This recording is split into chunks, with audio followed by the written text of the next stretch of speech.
rokki ko gonga kono mi jogi mi rokkata ala ko fenada ala dum ko holla hada sele wodi gorko pulo betana jaayi ila samba o wi ina wodi seylabe ina kani tenirede banda ja Umar Mamel ja Amadou Samba so yifira abu de Musa Amadou o wi dum nami kaytol senga sawde pulo jaal barka wonno jomra subhanahu wa ta'ala o kanko mo jogi so fini o morok ko kanko rokki ngaru ko kanko rokki cellal yew ko kanko rokki nyaw dum non so neddo wasi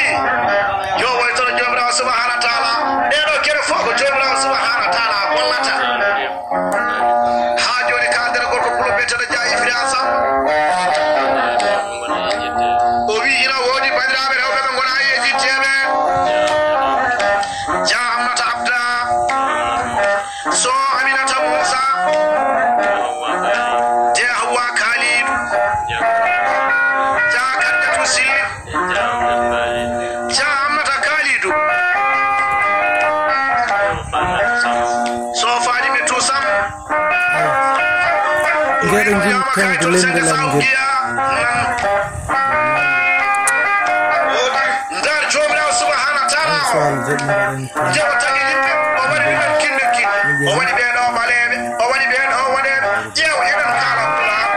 be do jina kala sedere be do kala sabrore be do kala siniware be do kala jof kono enen fofo yimbe lawene baamen adama kaldere jabaru haruna o wi do inde bandirabe rewbe jajera ma haruna so wura Amadou salahu akali sal haruna Umar o wi kay tol senga sawki nan golle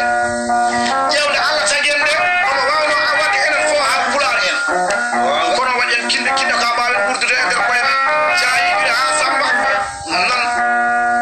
neddo wiya kodo guitar ko kecce halata kala bido non wawa hodde guitar sabu yagumo sulina wawi guitar kono sari sama jamber wawa